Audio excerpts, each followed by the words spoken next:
Amigos de todo el país, ¿qué tal? ¿Cómo están? Muy buenas noches y bienvenidos a la edición central de TNU Noticias. Hola Andrea, buenas noches. Muy buenas noches, vamos a los principales títulos de la jornada. El presidente de Venezuela, Nicolás Maduro, continúa hasta ahora su visita a Uruguay y participa de un acto en el PIT-CNT. Ambos presidentes firmaron varios convenios sobre defensa, energía, alimentos, salud, agro y ciencia. Maduro destacó que Uruguay es un país hermano y dijo que venía a ratificar la unión con el Mercosur. Además aseguró que la alianza entre PDVSA y ANCAP es perfecta.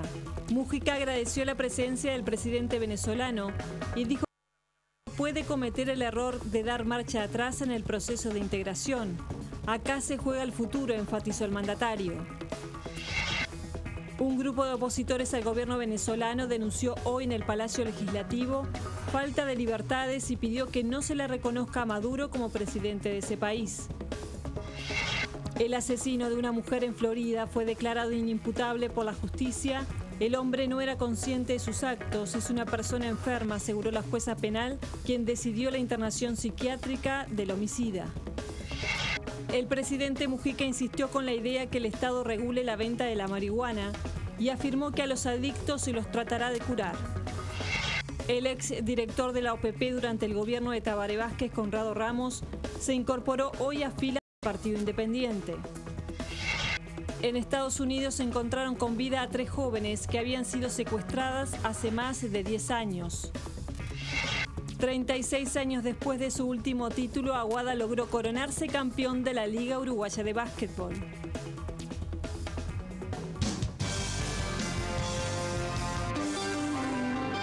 El presidente de Venezuela, Nicolás Maduro, está cumpliendo una intensa agenda en nuestro país. Arribó en horas de la mañana y fue recibido por el canciller Luis Almagro y decidió alojarse en las instalaciones del Radisson Victoria Plaza. Sí, fue recibido sobre las 13 horas por el presidente José Mujica en la residencia de Suárez y Reyes, donde mantuvieron una reunión privada, firmaron varios acuerdos de cooperación y finalizaron el encuentro con un almuerzo criollo. La agenda de Maduro estuvo marcada por un retraso de más de 1 hora y por esa razón se suspendió la reunión que tenía prevista mantener con el expresidente Tabaré Vázquez. Sí, según pudo saber TNU Noticias, el encuentro podría realizarse mañana por la mañana, pero aún no está confirmado, depende de la respuesta del doctor Tabaré Vázquez. Maduro también visitó la empresa Urutransfor, que venderá generadores al mercado venezolano. Se trata de una empresa recuperada por sus propios trabajadores. Sí, Maduro también recibió las llaves de la ciudad en una ceremonia que se realizó en la Intendencia de Montevideo. Bueno, y en vista de estas noticias que estamos dando con respecto a la reunión, posible reunión con el expresidente Tabaré Vázquez, nos está indicando también, obviamente, que el presidente de Venezuela no se va a ir en el día de hoy como estaba previsto. Sí, por lo menos va a ser en la primera hora de mañana. Maduro se encuentra ahora o está al llegar, ¿no?, a la sede del PIT-CNT, donde está nuestro móvil con Carlos Rodríguez. Buenas noches, Carlos. Muy buenas noches, Andrea. Pepe, ¿cómo están? Ustedes lo están apreciando ahora en imágenes de nuestro compañero Miguel Nazar. Estamos aquí enfrente a la sede del PIT-CNT sobre la calle Jackson, donde cientos de personas se agolpan frente a una pantalla gigante para escuchar a quienes en este momento hacen uso de la palabra.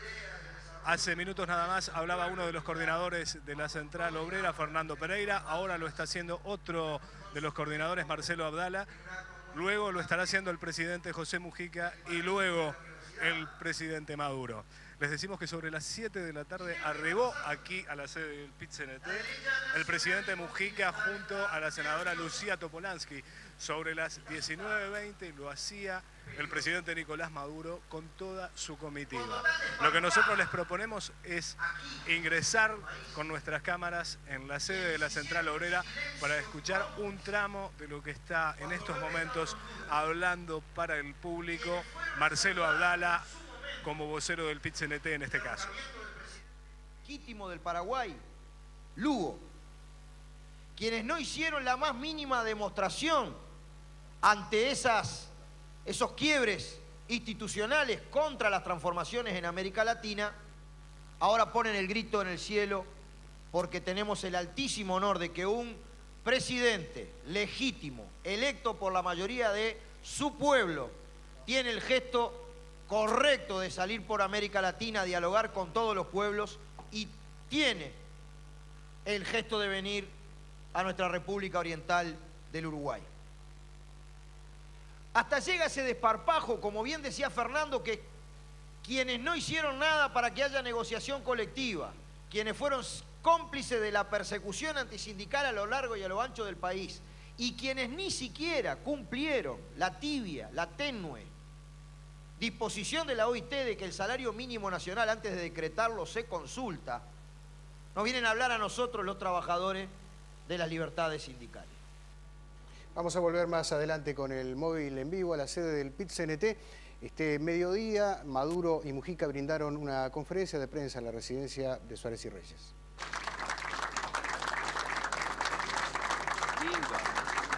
Tenemos profundo afecto de recibir a Venezuela por lo que ha significado el aporte venezolano en todo este proceso. Bienvenido, Maduro. Bienvenido, compañeros. Quede como en el viento un recuerdo y un abrazo tendido en el tiempo a las múltiples presencias que están presentes en todos nosotros, el compañero Chávez. Gracias. Queremos transmitir la inmensa emoción que tenemos de estar aquí en tierras del sur, tierras de Artigas, esta tierra tan amada por nuestro comandante Hugo Chávez. Ambos mandatarios se refirieron a la importancia del Mercosur.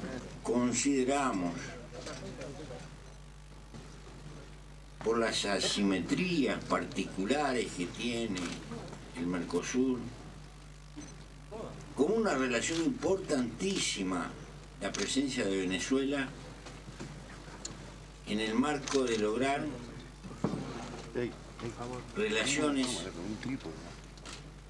mucho más estables y más simétricas de acuerdo a las naturales diferencias que existen en esta comunidad de pueblos. Tenemos la reserva petrolera más grande del planeta, en el Mercosur ahora, y el proyecto energético más ambicioso de inversión en petróleo y en gas que se conozca en este planeta hoy por hoy. El próximo 28 de junio, Uruguay transferirá la presidencia pro tempore del Mercosur a Venezuela. Porque Mercosur tiene que cambiar, tiene que seguir cambiando para convertirse en un poderoso espacio, en un poderoso imán de unión económica de Sudamérica y del continente. Uruguay y Venezuela firmaron varios acuerdos en defensa, combustible, salud, puertos, ciencia y tecnología, entre otros. Ratificando la alianza estratégica en el campo energético entre PDVSA y ANCAP, se están firmando importantes acuerdos para ratificar el suministro permanente de diversos productos, petróleo y derivados. Uno de los acuerdos es en el sector alimenticio. Estamos planteándonos profundizar una alianza productiva en el campo agroalimentario. Maduro al final hizo una referencia directa al presidente Mujica. Nuestro respeto más grande al presidente Pepe Mujica, que lo consideramos nuestro gran consejero, aunque él dice que ahora da consejos y alguna gente lo escucha y otra gente no le da bola, creo que es la expresión aquí en Uruguay. Nosotros sí le damos bola. Un representante de la oposición de Venezuela visitó Uruguay buscando solidaridad y denunciando la situación de ese país luego de una elección presidencial que consideran irregular. Leopoldo López, diputado opositor venezolano, dijo que ante inconsistencias han solicitado a través de una impugnación que se revise el proceso electoral que dio a Nicolás Maduro como presidente de Venezuela el 14 de abril. Son más de 500.000 venezolanos fallecidos que están en el registro electoral. Ya hemos identificado algunos que votaron el 14 de abril. Ahora, ¿cuántos votaron? No lo sabemos. ¿Y cómo saberlo? Revisando cualitativamente cada cuaderno con cada firma, con cada huella dactilar. Existen 800.000 venezolanos que viven fuera de Venezuela, pero que están registrados para votar en Venezuela. Muchos de ellos votaron el 14 de abril. Son cientos de denuncias de venezolanos que se presentaron a votar y alguien ya había votado por ellos. López aseguró que de 19 millones de electores, la diferencia del 1,2% entre los votos a Maduro y los de Capriles debe ser examinada. Tomar en consideración todos estos casos y decir, contabilízalos todos e igual gana Maduro. No, no es verdad. Contabiliza cualquiera de ellos y puede estar una diferencia que ponga a Capriles como presidente. Leopoldo López, del Partido Voluntad Popular de Venezuela, denunció irregularidades en la elección a Maduro y persecución política a la oposición. Ha tenido una amenaza permanente de encarcelamiento a distintos dirigentes políticos, Enrique Capriles, mi persona y otras dirigentes que están siendo señalados permanentemente por el gobierno. El diputado venezolano se reunió con la bancada del Partido Nacional, del Partido Colorado, así como con representantes del Partido Independiente en su visita a Uruguay. Por su parte, el presidente venezolano volvió a defender la cristalinidad de las pasadas elecciones, citando al expresidente Jimmy Carter, que calificara a Venezuela como el sistema electoral más perfecto del mundo.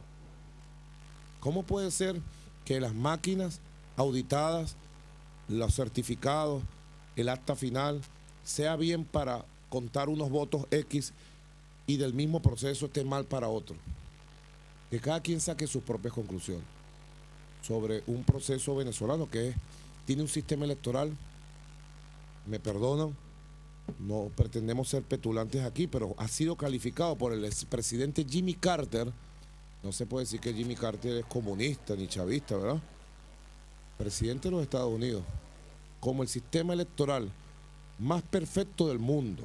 Hay una verdad allí, una democracia sólida, una revolución democrática, pacífica, con horizonte socialista. ¿Ves? Nos ataca la derecha en el mundo. Bienvenido, pues. Algo bueno debemos estar haciendo para que nos ataquen de esa forma despiadada. Empresas cooperativas uruguayas incrementarán la asociación con sus pares venezolanas. El presidente de Venezuela visitó hoy, junto a José Mujica, la mayor fábrica de transformadores de Uruguay. La mayor parte de los transformadores que vemos en las calles son adquiridos por UTE a esta empresa cooperativa. Sus productos llegan también a Ecuador y Bolivia. Evidentemente vamos a necesitar una ampliación importante de acuerdo a incluso a nuestras previsiones en cuanto a producción, nada más que para el Uruguay, mucho más si encaramos las exportaciones, ¿no? Esta semana suscribieron un convenio con la estatal venezolana Metro de Caracas para fabricar y vender transformadores. Nosotros queremos adquirir primero 2 transformadores, donde nuestro personal técnico viajaría aquí a esta fábrica, prácticamente participarían en la fabricación del transformador de ese origen. El convenio vino apoyado por la visita de los mandatarios Nicolás Maduro y José Mujica. Y todo esto tiene que ver con la creación de eso, el diseño del modelo de producción para Corporet Industria. Es vital esto. Los presidentes y la comitiva recorrieron la empresa, que cuenta con 60 trabajadores cooperativistas y unos 30 contratados. Lo que más interesó en cómo era el tema de la gestión de la empresa, cómo habíamos logrado armarnos y lograr hacer la alianza entre todos los compañeros para ser una empresa recuperada. El encuentro abre nuevas posibilidades a los dos países. Vamos a tener la posibilidad de romper la dependencia de los equipos importados en relación a los sistemas de transmisión y distribución sobre todo. Así que es un elemento clave. Por eso hemos venido de manera particular a conocer la experiencia y ya los compañeros van 25 y 26 de mayo a Caracas. Así como Urutransport, otras empresas cooperativas uruguayas como FUNSA aguardan la concreción de nuevas ventas luego del cambio de autoridades en Venezuela. Vamos a otros temas. El presidente de la República pidió a la población que se informe bien sobre el flagelo de la drogadicción y el narcotráfico. Hoy, durante su audición en las radios del Sodre, instó a pensar un nuevo método de lucha no violento contra el tráfico de drogas.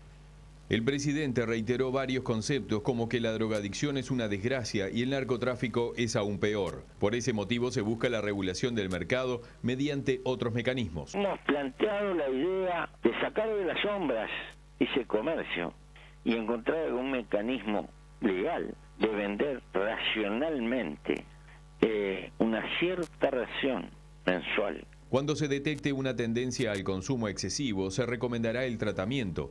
Referido a los consumidores, se estima un mercado potencial mayor a 100.000 personas. A diferencia de otros países como México y Colombia, Mujica plantea un enfrentamiento pacífico. Todo lo que ha significado batalla contra la drogadicción por la vía violenta, confiscatoria y imponiendo prisiones, ha dado infinitos triunfos tácticos a quienes combaten la drogadicción así, pero la drogadicción ha seguido aumentando y se ha seguido multiplicando. Se ganan muchas batallas y se está perdiendo la guerra. Por eso nos parece inteligente empezar a estudiar otra forma de combatir, para concentrar en las otras drogas de momento.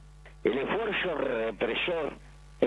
represor y naturalmente tratando de multiplicar las campañas que propendan al desarrollo de los frenos en la conciencia humana. Las solicitudes de amparo a la justicia por parte de usuarios de la salud, medicamentos y prestaciones de alto costo, un importante aumento, según dijo el presidente de la Suprema Corte de Justicia, Jorge Ruibalpino. El presidente de la Suprema Corte de Justicia señaló que han aumentado los reclamos de la población por medicamentos y prestaciones de alto costo. Una vez que se abre una puerta, los que se creen asistidos con derecho a pasar aumentan. Esto pasó con violencia doméstica aquí en el Uruguay y está pasando con las solicitudes de amparo por prestaciones y medicamentación de alto costo. Lo que queda es el debate para llegar a una posición intermedia. Todavía es posible porque el Uruguay no está condicionado por la cantidad de demandas. Un hombre fue asesinado en la madrugada de este martes en la parada de ómnibus de Japón en el Cerro. La víctima, de 67 años, quiso escapar de un asaltante que lo apuñaló por la espalda, según informó el portal Subrayado. Al mismo momento llegaba un ómnibus a la parada y los pasajeros, entre ellos un policía, lograron atrapar al atacante. El asesino de la joven Maricel Luis Garmendia de la localidad de Goñi fue declarado inimputable tras una pericia psiquiátrica. La jueza María Fernández Morales dispuso su inmediata internación en el Hospital Vilar de Bo. La doctora María Fernanda Morales, juez letrado de primera instancia del Departamento de Florida, señaló que la inimputabilidad no lo exenta ni del proceso ni de la pena que se le puede aplicar. Ya fue procesado, el proceso penal continúa y eventualmente, vamos a llegar a una sentencia, donde se determinará eventualmente su tiempo de internación, si es que se puede determinar un tiempo, o se dispondrá que será sin mínimo ni máximo y estará a la evaluación de los peritos forenses. Y una vez que se hace una pericia de este tipo y que determina que es una persona que no es libre, o sea que no tiene capacidad para apreciar la ilicitud de sus actos, es difícil que pueda manifestar un arrepentimiento, pero de hecho no se le preguntó. Con respecto a la queja que realizó la víctima sobre el acoso que recibía, las autoridades descartaron que hubiese denuncia alguna. Denuncia en sí no había. Tenemos nosotros registrado en el mes de julio del año pasado, del 2012, que la persona se presenta y hace una queja donde estaba recibiendo continuamente mensajes de una persona y después que dice que es de esta persona. Según la pericia psiquiátrica, el asesino no tenía la capacidad de apreciar la ilicitud del acto que cometió. De la pericia que se hace se desprende que es una persona que no es capaz de apreciar la ilicitud de sus actos. Desde el Departamento de Florida para Televisión Nacional, este fue un informe de Emilio Rodríguez. Varios jerarcas del Ministerio del Interior se reunieron en Fraiventos con 2 ministros del Tribunal de Apelaciones. El informe es de Daniel Rojas. Es un intercambio habitual de mejora de gestión como parte de un convenio firmado en 2011. Consultado por TNU, el subdirector inspector general retirado Raúl Perdomo habló sobre el momento de la policía y el avance del crimen organizado. Los números de Uruguay son todavía muy favorables y podemos decir de que Uruguay es un país seguro. Ahora si lo contrastamos, sí. Estos números, si los contrastamos con los históricos del país, los números son preocupantes. De allí los esfuerzos que se hacen desde todo el ámbito del Estado, llámese esto en materia presupuestal, en materia de equipamiento, en materia de dotarle a la Policía Nacional, a las distintas unidades ejecutoras, mayores recursos humanos. Los magistrados también participaron el sábado de una charla con el propósito de generar ciudadanía entre los estudiantes del Liceo número 2 de Fray Bentos. De intercambiar con los jóvenes para poner en claro lo que es la justicia, el funcionamiento, lo que significa un régimen de garantías en un Estado de Derecho, lo que implican los deberes, lo que implican las obligaciones, la contracara de los derechos, por supuesto. Yo le diría que los valores están, lo que pasa es que tenemos que desempolvar muchas cosas que a veces la tecnología nos hace olvidar de que el trato personalizado, pero yo pienso que tengo una gran confianza y por eso justamente el Poder Judicial está presente de que hay cosas que se pueden recuperar. Con la cámara de Mariano Fagundes informó Daniel Rojas, TNU Noticias, Río Negro. El Sistema Nacional de Emergencias se reunió en el balneario de Las Cañas de Río Negro buscando nuevos mecanismos para dar mejores respuestas a los cambios climáticos. El tema de una posible epidemia de dengue en el país también estuvo en la agenda. El Sistema Nacional de Emergencia realizó en el balneario Las Cañas un encuentro de coordinación con los diversos subsistemas que operan en todo el país. El cambio climático llegó para quedarse y con ello los fenómenos severos, tormentas intensas, vientos fuertes y granizo, inundaciones y sequías son escenarios cada vez más frecuentes con los que el SINAE debe lidiar. Esta dirección operativa estamos realizando estos talleres y encuentros de trabajo que nos sirven para afianzar todos a nuestros coordinadores departamentales para tanto en las fases de la gestión de riesgo, la planificación para una mayor respuesta ante esos cambios climáticos. Pero además el Sistema Nacional de Emergencia está atento a la evolución del dengue en la región y el hecho de que cuando ingrese a Uruguay rápidamente la enfermedad pueda transformarse en epidemia. El riesgo del dengue es un riesgo alto, en toda la región existe brotes epidémicos de dengue, en algunos países los brotes son especialmente graves, sin embargo nosotros estamos preparándonos para prevenir, efectivamente para que no ocurra y si ocurre para estar preparados para responder. Desde Río Negro con la cámara de Mariano Fagundes informó Daniel Rojas, TNU Noticias. Los inspectores de tránsito de Montevideo harán paro por tiempo indeterminado a partir de mañana en reclamo de mejores condiciones laborales, según informó ADEOM en un comunicado. A partir de este miércoles, los inspectores de tránsito de Montevideo realizarán un paro por tiempo indeterminado a causa de diferencias con la administración municipal y la falta de recursos para trabajar en condiciones adecuadas. Los funcionarios municipales denuncian que sus lugares de trabajo no poseen ventilación ni espacio físico adecuado para cambiarse y no cuentan con el número de duchas y baños exigidos por la propia administración a empresarios. También manifiestan que no tienen los equipos de lluvia adecuados para trabajar en la vía pública. A su vez, los trabajadores exigen cámaras que filmen los procedimientos para que ambas partes tengan garantía, es decir, los inspectores y ciudadanos. Si bien destacan que en los últimos años ingresaron cerca de 100 inspectores y que dentro de poco entrarán más por un llamado realizado este año, advierten que este incremento agravará los problemas de hacinamiento. En varios puntos de Montevideo hay escasez de leche fresca por problemas surgidos en las máquinas expendedoras de Conaprole. Voceros sindicales confirmaron que la empresa registra inconvenientes en las máquinas en la planta de la Ruta 5. Los problemas se registran desde hace un par de días. Desde el sindicato de Conaprole se aclaró que los atrasos no están relacionados con medidas gremiales. Según una encuesta de la consultora Cifra, si las elecciones municipales en Montevideo fueran este domingo, el Frente Amplio obtendría el 36% de los votos, el Partido Nacional el 15%, el Colorado el 9% y el Partido Independiente el 2%. Cifra realizó un sondeo sobre la intención de voto en Montevideo y ante la pregunta si las elecciones municipales fueran hoy, ¿a quién votaría? El 36% de los consultados dijo que lo haría por el Frente Amplio, el 15% por el Partido Nacional, el 9% por el Partido Colorado y el 2% por el Partido Independiente. El 38% restante se declaró indeciso.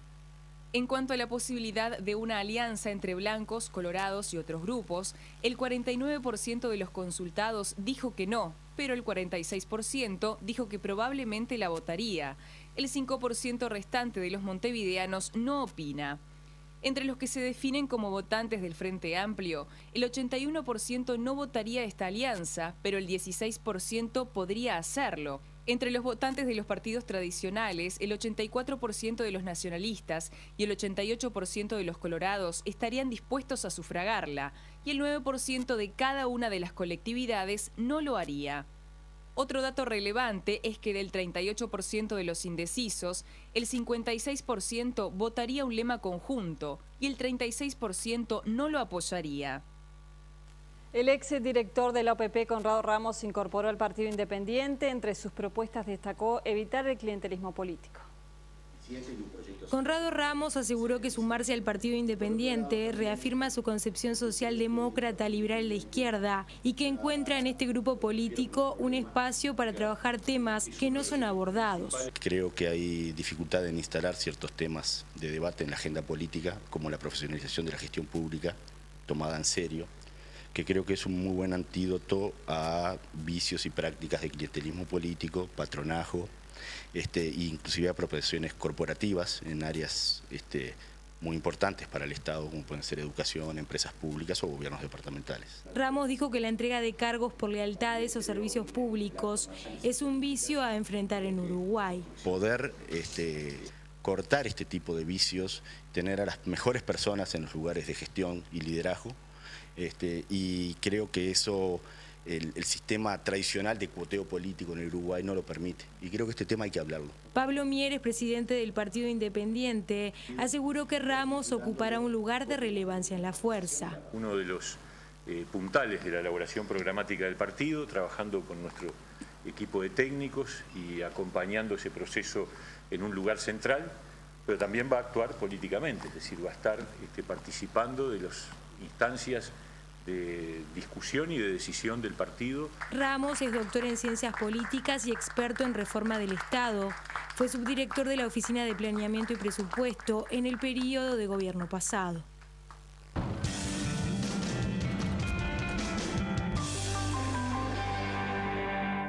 La DGI fiscalizará a los clubes de fútbol por el pago del IRPF. La Dirección de Rentas ya le solicitó a Peñarol, Nacional, Defensor, Danubio, Wanderers y Liverpool la información de los contratos y de las transferencias de los futbolistas para comprobar el pago de impuestos. Luego de poner la lupa en el básquetbol, la Dirección General Impositiva resolvió continuar su política de fiscalización por el pago de tributos en el ámbito del fútbol. Además de los contratos y de las transferencias de futbolistas, la Dirección de Rentas Generales pondrá énfasis en los pases puentes de jugadores que involucran instituciones locales con clubes del exterior. Vamos a estar fiscalizando los contratos de los jugadores, a ver si se está pagando el IRPF correspondiente al mismo. También hemos pedido información a los clubes y a la Asociación Uruguaya de Fútbol, no solamente de los contratos de los jugadores, sino también de los libros de pases para ver los pases puente que se realizan en nuestro país, a ver si están al día con la normativa vigente y están pagando los impuestos que corresponden. La DGI resolvió fiscalizar a todos los actores involucrados en el fútbol porque se trata de una actividad que genera muchos negocios que pueden prestarse para concretar irregularidades. En el caso del fútbol estamos frente a una actividad que tiene diversas fuentes de ingresos y por lo tanto generadora de pago de impuestos. A diferencia del básquetbol hay una formalización bastante más importante. Nosotros lo que vamos a ver es que esto sea por el 100%. En una primera instancia la investigación abarcará a 6 equipos de primera división, entre los que se encuentran Nacional y Peñarol, y luego la fiscalización se extenderá a los demás equipos. Hemos solicitado información a una parte de estos, luego vamos a solicitarles al resto, también le hemos pedido información a la Asociación Uruguaya de Fútbol y la idea es ir verificando en todos los casos los cumplimientos del IRPF en el caso de los jugadores, de los pases puente y de otros aspectos vinculados al negocio del fútbol. En 2013 Uruguay se encontrará en cuarto lugar entre los países más ricos de Latinoamérica detrás de Chile, Argentina y Panamá, según el Fondo Monetario Internacional. La elaboración del ranking del FMI considera el PBI per cápita ajustado por paridad de poderes de compra.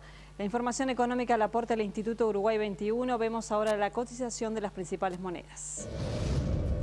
La cotización de la moneda es una presentación del Banco República, el banco del año. Dólar, compra 18.75, venta 19.25. Dólar interbancario, billete 18.987. Peso argentino 1.55, 2,55. Real 8,50, 10. Eurobillete 24,35, 25,35. Unidad indexada 2, 6003.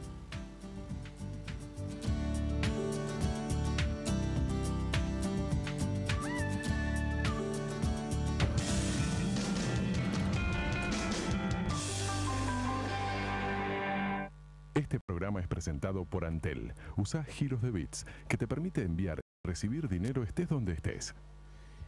En México, la explosión de un camión de transporte de combustible en una carretera mató a varias personas e hirió a decenas. Ampliamos esta y otras noticias. Al menos 19 personas murieron y otras 40 resultaron heridas tras la explosión de un camión cisterna que transportaba gas y que transitaba por una autopista al norte de Ciudad de México. Autos y hasta viviendas precarias fueron afectadas por la explosión y el incendio que se produjo en la autopista México-Pachuca, en el municipio de Ecatepec. Según algunos reportes de la prensa local, el incidente habría ocurrido tras un choque entre el camión cisterna y un pequeño ómnibus de pasajeros. El abogado Alejandro Fargosi, representante de los abogados del Consejo de la Magistratura, pidió allanar la casa del fallecido expresidente argentino Néstor Kirchner y su esposa, la actual presidenta Cristina Fernández, en el Calafate, a partir de denuncias de lavado de dinero. Fargosi le solicitó la acción al fiscal a cargo de la investigación del caso Lázaro Báez, el empresario cercano a los Kirchner, investigado por supuestas irregularidades. La solicitud se produjo tras declaraciones de la exsecretaria de Néstor Kirchner, Miriam Quiroga, quien dijo que en la casa del Calafate habría una bóveda a la que se llevaba dinero en bolsos.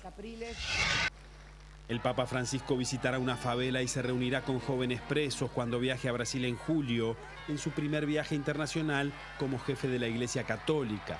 Francisco, quien dijo que quiere hacer de la preocupación por los pobres una marca de su papado, visitará la favela de Manguinhos. La población de Manguinhos, de 35.000 personas, que el Papa visitará el 25 de julio, tiene un largo historial de violencia relacionada con drogas, pero una ocupación policial a finales del año pasado expulsó a muchos de los traficantes de drogas y armas. El diplomático y economista brasileño Roberto Acevedo será el nuevo director general de la Organización Mundial del Comercio a partir del 1 de septiembre. Acevedo, quien superó al exministro mexicano de Comercio Herminio Blanco en la definición de una competencia en 3 rondas, será el primer latinoamericano en encabezar la organización desde su creación en 1995. A pesar que el mexicano contaba con el apoyo de la Unión Europea, al finalizar el proceso de consultas privadas realizadas con cada uno de los 159 países que integran la organización, la balanza se inclinó a favor del candidato de Brasil, que sustituirá a Pascal Lamy. En Estados Unidos, 3 mujeres que se encontraban desaparecidas desde hace cerca de 10 años fueron encontradas en Cleveland, cerca de donde residían. 3 hermanos fueron detenidos como sospechosos de su rapto, según informó la policía. En el lugar también se encontró a una niña que habría sido concebida en cautiverio por una de las mujeres.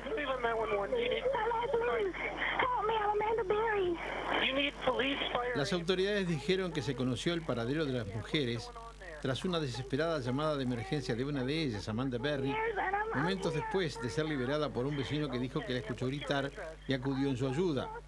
Ayúdenme, soy Amanda Berry, he sido secuestrada y he estado desaparecida durante 10 años y estoy aquí. Estoy libre ahora, se escuchó decir a Berry, ahora de 26 años, en una grabación de su llamada al operador 911 difundida por la policía y colgada en la página web del diario Cleveland Plain Dealer. Durante la llamada dio el nombre de su supuesto raptor, dijo que estaba fuera de la casa y pidió a la policía que acudiese rápidamente.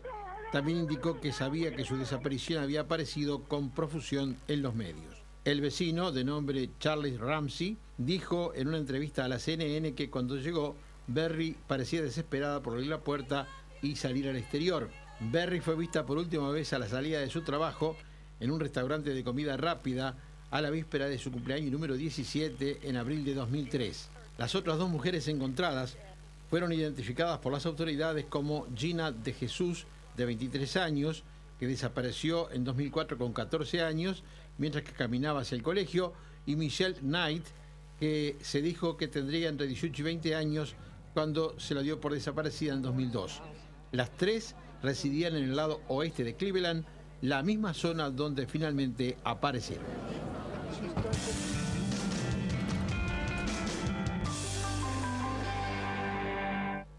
Buenas noches para todos. Ayer y después de casi 37 años, Aguada es campeón de Liga Uruguaya de Básquet.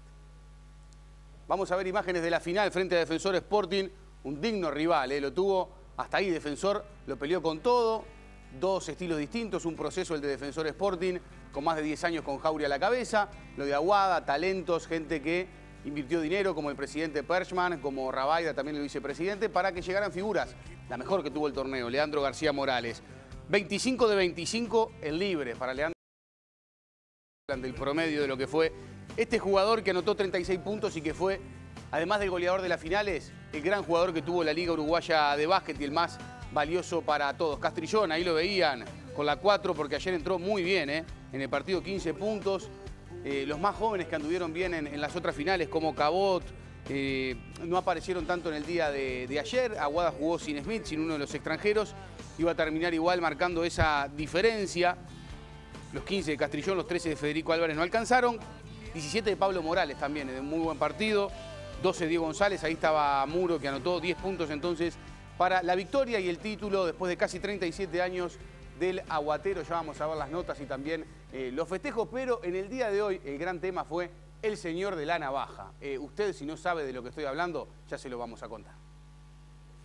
Porque cuando estaban en los festejos, y esto nos pasó a todos ayer, nos llamó la atención, Muro se subió a... saben que es típico cortar la red cuando uno es campeón, y aparece ¿quién? Ahí está, el señor de la navaja. Fue entrevistado por muchos medios en el día de hoy, porque ahí le llega para decir a Alejandro si precisaba algo. En ese momento pedía un encendedor para cortar la red, y termina sacando de su media, es increíble, la navaja con la cual después Alejandro Muro termina cortando la red en el partido. Una de las cosas pintorescas que fue en realidad más comentada en todos los portales de hoy, en internet y por todo el mundo. Le decíamos, fue entrevistado por muchos de los programas en la tarde del día de hoy. Seguramente, si estuviéramos en Argentina, estaría después bailando con Tinelli. Vamos a ver las notas de Aguada en el cierre del partido. ¿Por qué Aguada es el campeón? Es el campeón porque le tocó llegar al mejor momento, al momento más importante del torneo, le tocó llegar de la mejor forma. Creo que logramos eso. ¿La figura de este Aguada? La figura para mí es el equipo, el espíritu de lucha del equipo. Nadie va a desconocer que Leandro García Morales es un monstruo del básquetbol uruguayo, pero tuvo la enorme sabiduría, la enorme capacidad de hacerlos grandes a todos, y todos tuvieron la capacidad de reconocerlo a él como el líder, pero ofensivo sobre todo, pero también de meterse todos en una función determinada. Entonces yo resalto al equipo, cada cual con su función y cada cual con sus posibilidades, ¿no? Vivo 2 cuadras de Aguada, la gente te lo hace sentir todo el tiempo y bueno, que festeje. Que festeje porque se lo merece. Es el cuadro que hace 37 años no sale campeón y es el cuadro que más entradas vende. Asumiste hace muy poquito, ¿te imaginabas esta alegría tan pronto? No, la verdad que no. El 26 de abril hizo un año. Tuvimos un jugador que fuera de serie, que es Leandro. Si algo le faltaba a estos jugadores es haber jugado una final con un extranjero solo y mostrar lo que mostraron hoy. Hay gente que se está... por edad, difícilmente podía haber Aguada otra vez campeón y era lo único que me pedía mucha gente. ¿Qué le decís a esta hinchada? Gracias por acotar siempre, se lo merecía. ¡Ale campeón! ¡Ale campeón!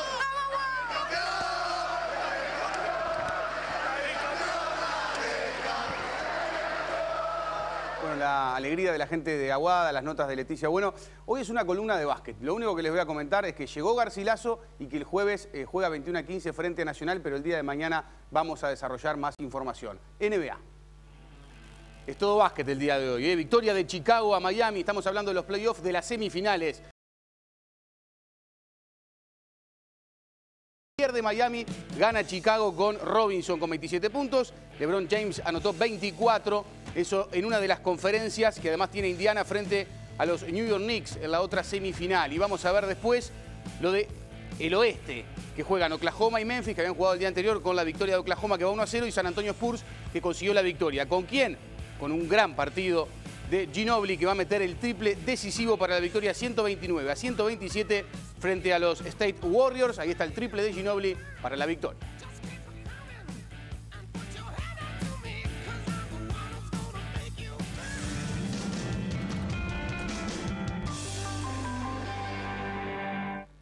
Un gusto, como todos los martes, recibir a la profesora Susana Mangana. Hola Susana, ¿cómo estás? Hola, buenas noches Pepe, un gusto estar contigo. Podríamos decir que la visita del presidente venezolano Nicolás Maduro ingresa en el terreno de la política nacional ya al tenerlo aquí, pero de todas maneras sería bueno tener tu opinión con respecto a la presencia del presidente venezolano. Antes, si me permitís, queremos contarles a los televidentes que acabamos de grabar hace algunos minutos una entrevista con el ministro de Comunicaciones de Venezuela, Jorge Villegas, una persona muy conocida, ha tenido un papel preponderante en lo que ha sido todo el transcurrir de la enfermedad del presidente Hugo Chávez, ha sido el encargado de comunicar al mundo, lo hemos visto a través de las cadenas internacionales. Con él hemos estado hablando acerca de si hay libertad de expresión en Venezuela, qué papel tuvo él precisamente como comunicador en la enfermedad y el posterior fallecimiento del presidente Hugo Chávez, y de si en estos momentos hay una posibilidad de golpe de Estado o algo similar en Venezuela a raíz de los resultados electorales. Pero eso quedará para más adelante. Pero queríamos tener contigo una visión de si este Maduro que acabamos de ver hoy y que vamos a seguir viendo seguramente en los últimos minutos, es muy diferente al Maduro que vimos en las elecciones en Venezuela. Bueno, evidentemente ahora lo que se espera de Maduro, y si bien como tú decías puede parecer una noticia nacional y no internacional, que es nuestra mirada en este espacio, yo creo que es importante tener en cuenta que es la segunda visita fuera de Venezuela que hace ya desde que asumió la presidencia de Venezuela oficialmente, y por tanto es importante reconocer que él está devolviendo el favor a aquellos presidentes que lo alentaron, que lo apoyaron durante su campaña, pero también durante lo que fue el fallecimiento de su padre, como él dice, su mentor en la política, pero que ahora se espera de Maduro algo más que solo palabras y arengas políticas. Me refiero a que el próximo 28 de junio el presidente Maduro de Venezuela va a recibir la Secretaría Pro Tempore del Mercosur, y ahí va a tener que trabajar por reincorporar justamente a Paraguay, porque ya habiendo celebrado las elecciones recientemente en Paraguay, no hay más excusas, no hay dilación, ¿verdad?, para trabajar por restituir a un país que es miembro de pleno derecho del Mercosur, con lo cual yo creo que Maduro también ahí va a tener un frente político muy interesante y se lo van a exigir el resto de los países miembros, pero sobre todo los pueblos del Mercosur, ¿verdad? Y eso también yo creo que hace a la política internacional, pero tendremos que ver a un nuevo Maduro, un Maduro que ya no está en campaña electoral, que ahora ya es presidente de Venezuela, pero que además es un país con un peso geoestratégico importante en la región, como hemos dicho en otras oportunidades, y además es un actor relevante y que va a ser el que ejerza la presidencia pro tempore del Mercosur durante 6 meses a partir de finales de junio. Hoy se nos ha ido un poquito el tiempo en cuanto a la posibilidad de este espacio, y queríamos también hablar acerca de la situación en Siria, en Israel, y lo que está ocurriendo en esos dos países. Sí, efectivamente tenemos que tener en cuenta que ha habido 2 ataques, como llama el gobierno y el ejército de Israel, quirúrgicos, ¿verdad? Se tratan de ataques selectivos, entonces, que pretendían terminar con algún tipo de fábrica o de almacén de misiles, sobre todo los Fateh 110, que el gobierno y el ejército de Al-Assad en Siria iban a proporcionar a la milicia armada Hezbollah en el Líbano. Y la gente pregunta y comenta por qué ahora Israel se ve envuelto en esta guerra civil de Siria y por qué ataca a Siria en este momento. Y yo lo que creo es que está golpeando a 3 países a la vez. Por un lado, debilita al gobierno y al ejército de Al-Assad, con lo cual intentan equilibrar las fuerzas con la oposición. Por otro lado, está golpeando a su enemigo en Líbano, que es la milicia armada de Hezbollah, y también de alguna manera indirectamente está golpeando al gobierno de Teherán, que sabemos que es antagónico y sobre todo lo consideran un rival y un enemigo para la existencia del propio Israel. Por otra parte, ha tenido el beneplácito esta operación, estos 2 ataques quirúrgicos de Israel, como dicen ellos, pero que han causado bajas, ¿verdad?, sobre todo de soldados sirios, han tenido el beneplácito de Obama, del presidente Barack Obama de los Estados Unidos, que no es un detalle menor, porque él dijo el sábado que Israel tiene derecho a defenderse de Hezbollah, y 24 horas después se iniciaban unos ataques que coincidían justamente con la visita del premier israelí Benjamin Netanyahu a China, lo cual nos demuestra que además de una potencia económica es también una potencia en el ámbito político y diplomático, y esto requiere mayor análisis, Pepe, porque como hemos dicho, China tiene un poder blando que se dice, pero cada vez más tiene mayor voz y voto en la escena internacional, por ejemplo como miembro de los BRIC, pero también como un país que tiene derecho a veto en el Consejo de Seguridad de Naciones Unidas, y ya lo ha utilizado para frenar cualquier tipo de intervención en Siria. Por ahora los hechos no quedan totalmente claros, pero parece que también se podría estar preparando y abonando el terreno terreno para que haya una intervención militar de Estados Unidos y de alguna manera hacer decantar esa guerra civil y derrocar al régimen de Bashar el-Assad, que ha causado una sangría de más de 120.000 civiles sirios muertos durante 2 años y medio largos que llevan de guerra civil en el país. Gracias, Susana, como siempre, y te esperamos el próximo martes. Así será. Ahora sigue Andrea con más noticias. Vamos a ir nuevamente al PIT-CNT, allí está el móvil en vivo, el presidente de Venezuela, Maduro, está haciendo uso de la palabra, vamos a escucharlo. Que son los que están esperando las grandes transformaciones con el compromiso de darle una dinámica nueva a Mercosur que permita colocarlo más allá de los acuerdos comerciales como una gran oportunidad de desarrollo económico integral de toda nuestra región, de desarrollo social, de justicia. Y eso lo decimos aquí en la sede de PIT-CNT porque, bueno, creo que el compromiso primario, la formación fundamental que nosotros adquirimos en todos estos años de lucha, ha estado vinculado a quienes trabajan, a quienes producen la riqueza, a los que con su disciplina, su entrega, su sacrificio, hacen posible que nuestros países existan, funcionen, avancen. Afortunadamente hoy tenemos una clase obrera cada vez más consciente, más activa, más viva, más informada. Es responsabilidad de todos tener una clase obrera culta, educada, bien informada, atenta a los problemas de nuestros países, más allá de la frontera, más allá de la frontera. Y eso es lo que nosotros hemos encontrado aquí en Uruguay. Vamos ahora al pronóstico del tiempo de Nubes Cisneros.